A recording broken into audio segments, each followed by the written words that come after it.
Hello everyone, welcome back to our channel. और आज मैं लेके आया हूं आपके लिए एक और पार्ट जिसमें हम करेंगे इशू ऑफ डिबेंचर्स। और बेटे अभी एग्जाम टाइम है, इसलिए इशू ऑफ डिबेंचर्स में भी मैं केवल वही बातें करने जा रहा हूं जो इंपॉर्टेंट है। तो आप जैसे टॉपिक देख रहे हो, सबसे पहला ही टॉपिक मैंने लिया है अदर देन कैश का, जो कि मोस्ट इंपॉर्टेंट है फ्रॉम इशू ऑफ डिबेंचर से। ठीक है, चलिए बिना देर करे करें स्टार्ट। तो बेटे यहां पे आपने क्या क्या समझना है, मैंने थोड़ा सा टाइम सेव करने के लिए थोड़ी सी चीजें यहां पे लिखी हुई हैं कि जब आप किसी भी वेंडर से सर्विसेज लेते हैं या कोई एसेट्स लेते हैं, तो उसके बदले में जब उसे आप अपने डिबेंचर्स देते हैं, तो बस इसी टॉपिक का नेम है issue of debentures other than cash. यानी कि हमने अपने डिबेंचर होल्डर से कैश नहीं लिया, यहां पे एंट्री नहीं होगी कैश की। हमने यहां पे वेंडर से उसकी सर्विसेज या फिर उसकी असेट्स ली है, उसके बदले में हम दे रहे हैं डिबेंचर्स। तो सबसे पहली एंट्री बच्चे, sundry assets account debit to vendor. ये कब एंट्री हुई बेटा? सबसे पहली एंट्री जब मैंने उसे कहा कि भैया जी ये असेट्स आप मुझे दे दो। तो जैसे ही उसने बेटा वो संपत्ति वो असेट्स मुझे दी, तो मेरी एंट्री हो गई sundry assets account debit to vendor. Example, मैंने XYZ प्राइवेट लिमिटेड से उसकी मशीन खरीदी, तो आप एंट्री करेंगे बेटा मशीनरी अकाउंट डेबिट। असेट्स का जो भी नेम होगा वो लिखेंगे और XYZ प्राइवेट लिमिटेड, यानी कि यहां पे आप मेंशन करेंगे उस वेंडर का नेम जिससे आपने इसे परचेज किया है। अगर नेम मेंशन नहीं है उस केस में आप यूज करेंगे वेंडर्स। उसके बाद बेटा अब उसे डिबेंचर्स इशू करने की बात आती है। तो जब हम अपने वेंडर्स को डिबेंचर्स इशू करते हैं, तो वहां पे बेटा we have 3 cases at par, यानी कि जितनी भी जो असेट्स हमने खरीदी उतना ही पेमेंट हमें करना है। ठीक है जी। प्रीमियम, यानी कि जो डिबेंचर्स आप इशू कर रहे हो वो प्रीमियम पे कर रहे हो। पहली एंट्री समझते हैं। सबसे पहली एंट्री बड़ी सिंपल है बेटा, vendors account debit to percentage debentures. यहां पे मैंने 99,000 की, यहां पे एक 99,000 रुपीज की बेटा मैं एक एग्जांपल ले रहा हूं कि मैंने असेट्स खरीदी यानी कि मशीन खरीदी। यहां पे मुझे कहा गया कि आपने 99,000 के डिबेंचर्स इशू करने हैं एट पार। तो बेटा मैंने कहा कि भैया मेरे डिबेंचर की तो वैल्यू 100 रुपए है, तो अब यानी कि मुझे कितने डिबेंचर्स इशू करने हैं। बेटे एक और आपको वर्किंग नोट में लिखना होगा नंबर ऑफ डिबेंचर्स, और नंबर ऑफ डिबेंचर्स का मतलब है बेटा purchase consideration divided by issue price. Purchase consideration divide by issue price. अब यहां पे मेरे जो डिबेंचर की फेस वैल्यू है वो है 100, और मैं 100 पे ही अपने डिबेंचर्स को इशू कर रहा हूं।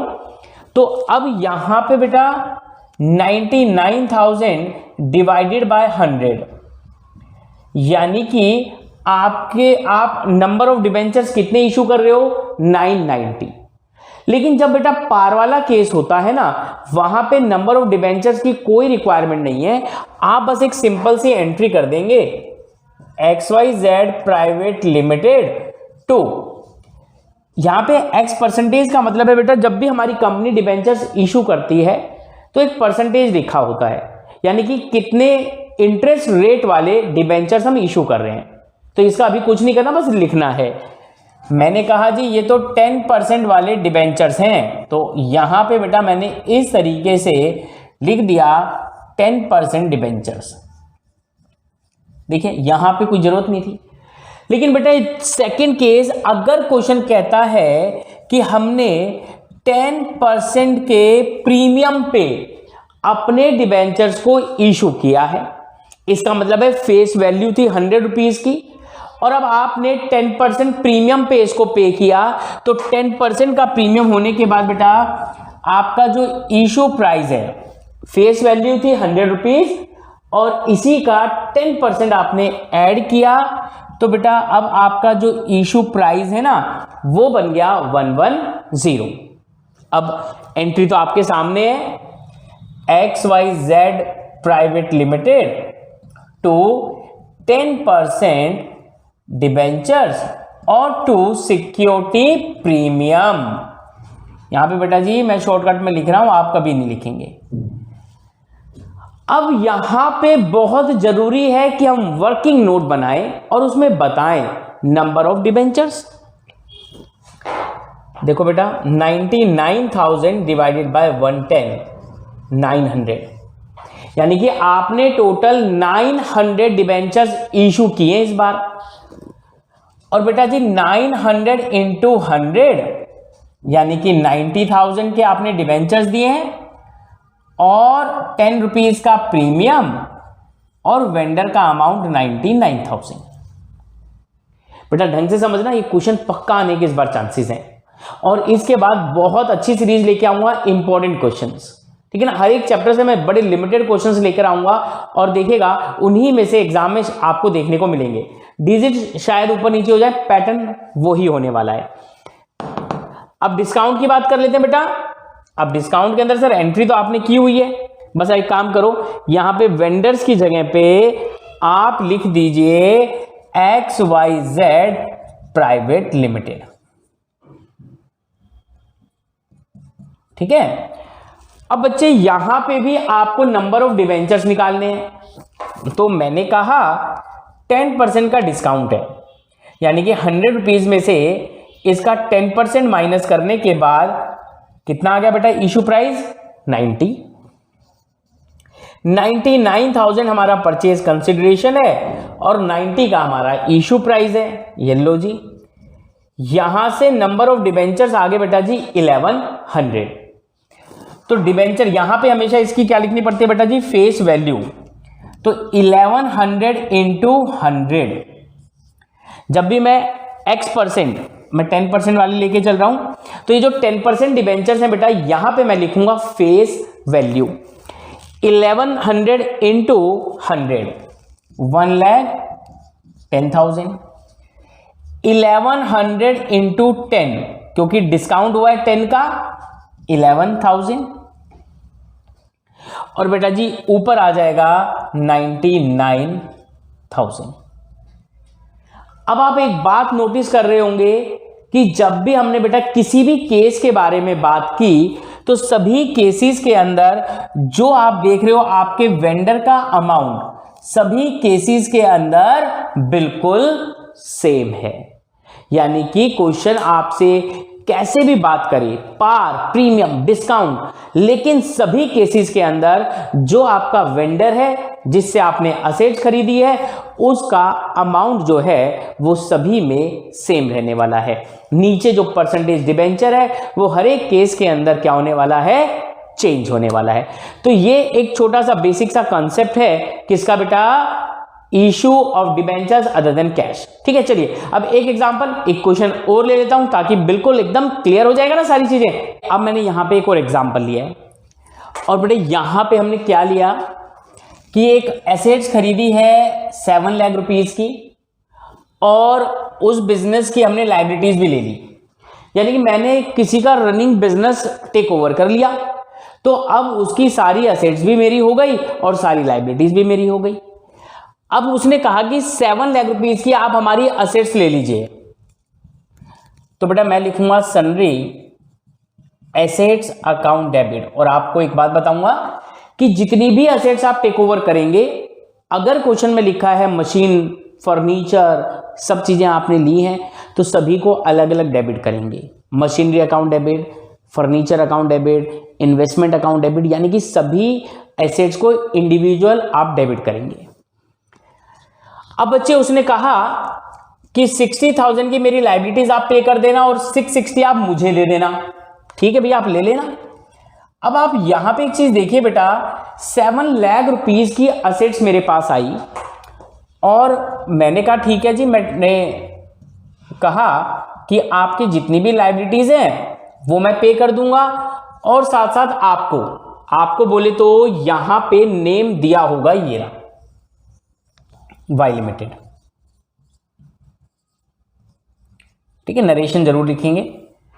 तो यहां पे मैंने इसको प्रॉमिस कर लिया, ठीक है जी, हाँ कर लिया, ये लो। अब आप एक चीज देखिए बेटा, आपके पास जो असेट्स आई उसकी वैल्यू है कितनी, 7 लाख, और यहां पे आप देखेंगे हमें जो हमारी लायबिलिटी बन रही है तो वो बन रही है 7,20,000, यानी कि जिससे हम असेट्स खरीद रहे हैं या जिसका रनिंग बिजनेस खरीद रहे हैं वो हमसे 20,000 रुपीज एक्स्ट्रा मांग रहा है। तो बच्चे ये जो बैलेंसिंग फिगर है it's called goodwill account debit. ये लो जी। अब सेकेंड एंट्री, ठीक है जी, मोस्ट इंपॉर्टेंट है, ऐसा क्वेश्चन आने के फुल चांसेस रहते हैं। अब कहता है कि आपने डिबेंचर्स दे दिए और वो भी प्रीमियम पे, कितना परसेंट, 10% प्रीमियम। अब जल्दी से आप बताओ बच्चे, आपका इशू प्राइस क्या होने वाला है, 100 + 10 110। तो बच्चे हमारी एंट्री होगी वाई लिमिटेड अकाउंट को तो मैं डेबिट करूंगा। अब यहां पे कितना अमाउंट आएगा, सोचना नहीं है सर, जितना वेंडर में लिखा हुआ है, वेंडर में कितना लिखा हुआ है 660, तो चुपचाप 6,60,000 पे कर दो, मतलब यहां लिख दो, पेमेंट करी नहीं मैंने, ठीक है ना। क्वेश्चन ऐसा भी आ सकता था बेटा कि डिबेंचर इशू करने से पहले क्या पता कुछ अमाउंट मैंने पे कर दिया हो, वैसा भी एक एग्जांपल लेंगे बाद में। अब यहां पे मुझे लिखना है कितने परसेंट वाले, 10% डिबेंचर्स अकाउंट, और बेटा 2 सिक्योरिटी प्रीमियम, और एक छोटा सा प्यारा सा वर्किंग नोट जिसमें मैं निकालूंगा number of debentures 6,60,000 divided by issue price which is 110, ये 6 कट गया विच इज 6,000। तो बेटे फेस वैल्यू में आप लिखेंगे 6,000 इंटू 100, 6 लाख रुपीज, और यहां पे लिखेंगे 6,000 इंटू 10 विच इज 6,000। अगर इतना करके 3 नंबर आ रहे हैं तो बेटा क्या, कुछ भी नहीं है, 3 मार्क देख लो। 3 नंबर के लिए कुछ ज्यादा नहीं करना, बहुत छोटा सा कंसेप्ट है। देखिए बेटा फटाफट से स्क्रीनशॉट ले लीजिए इसका। मैंने यहां पे 2 एग्जांपल और लिए हैं ताकि आपका अभी तक का पूरा कंसेप्ट मैं क्लियर कर पाऊं। यहां पे देखिए बेटा पहले वाले क्वेश्चन को अच्छे से रीड करते हैं। कहता है कि हमने बिल्डिंग खरीदी 2,20,000 की और उसको कहा कि हम हाफ पेमेंट आपको चेक से करेंगे और बैलेंस के लिए हम आपको 10% के डिबेंचर्स दे देंगे, और वो भी प्रीमियम एट ₹10। यानी कि हमने सबसे पहले क्या किया बेटा, एक बिल्डिंग खरीदी, तो आप लिखेंगे बिल्डिंग अकाउंट डेबिट 2, और यहां पे बेटा रॉकी लिमिटेड परचेज, यहां पे कहीं पे भी नेम गिवन नहीं है किसे खरीदा, तो आप लिखें वेंडर्स अकाउंट, और ये होगी मेरे बच्चे पहली एंट्री 2,20,000। इसके बाद आपने उसको पेमेंट कर दिया। यहां पे आप कंपाउंड एंट्री भी कर सकते हैं, लेकिन मैं थोड़ा सा अलग अलग आपको बता देता हूं, बाय बैंक। अब आपने कहा सर हमने उसको हाफ पेमेंट कर दी बाय चेक 110। अब जो हमें पे करना है वेंडर को वो बच गया 1,10,000, और उसके हम उसे क्या दे रहे हैं, डिबेंचर्स। तो बच्चे यहां पे लिखिए आप वेंडर्स अकाउंट को डेबिट कर दो, तो 10% डिबेंचर्स 2 सिक्योरिटी प्रीमियम। अब सबसे पहला काम क्या रहेगा आपका, आप वर्किंग नोट में दिखाएंगे नंबर ऑफ डिबेंचर्स कैसे फाइंड करना है। तो यहां वर्किंग नोट में रफली ऐसे बना रहा हूं, ठीक है बेटा, आप लोग इसको फेयरली अच्छा सा बनाना। अब बैलेंस कितना बचा, 1,10,000, और नंबर ऑफ इशू प्राइस कितना हो गया 110, फेस वैल्यू प्लस में प्रीमियम,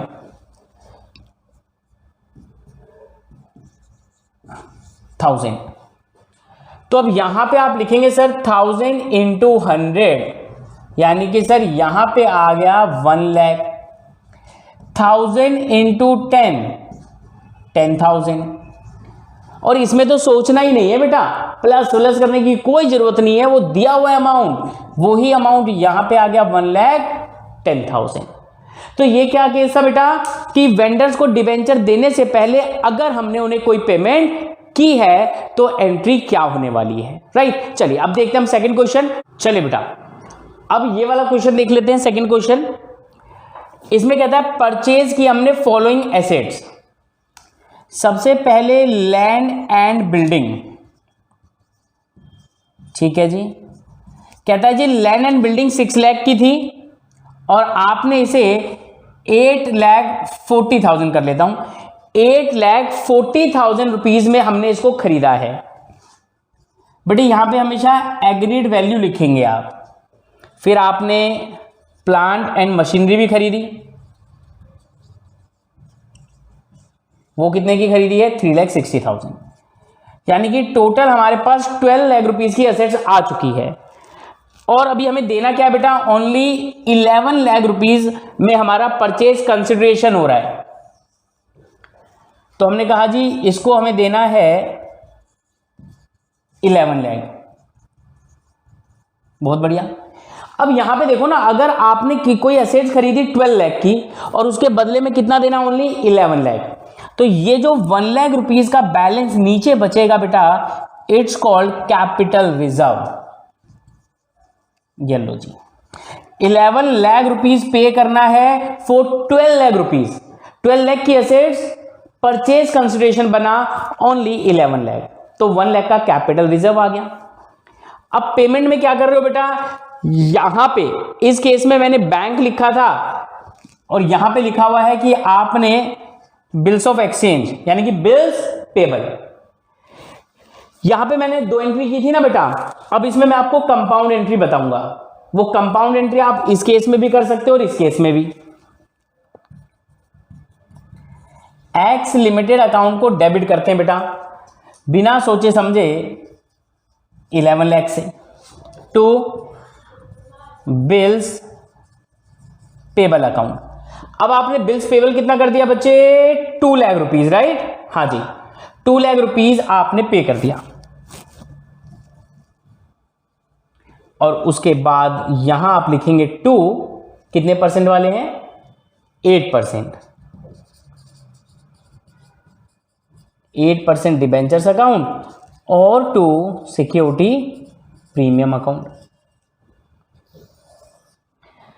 अब यहां पे बेटा बचा कितना, 9 लाख का बैलेंस बचा हुआ है। और यहां पे क्वेश्चन ने कहा कि आपने 100 वाले जो डिबेंचर से 120 में बेचे हैं, तो यानी कि बेटा हमारी वैल्यू आ गई 120, ठीक है। अब जरा इसकी एक बार कैलकुलेशन करके देख लेते हैं, कैलकुलेशन में कितना आ रहा है। यहाँ पे कैलकुलेशन में अमाउंट आएगा, क्योंकि ये मैंने रैंडमली ऐसे फिगर लिए हैं, कैंसिल करते हैं 3 4 75, ठीक है जी। 75,000 इंटू 100 7,50,000 एंड बच्चे 75,000 इंटू 20 1,50,000। चलो तो बेटे ये जो मैंने कंपाउंड एंट्री की है ये आप इस केस में भी कर सकते हैं।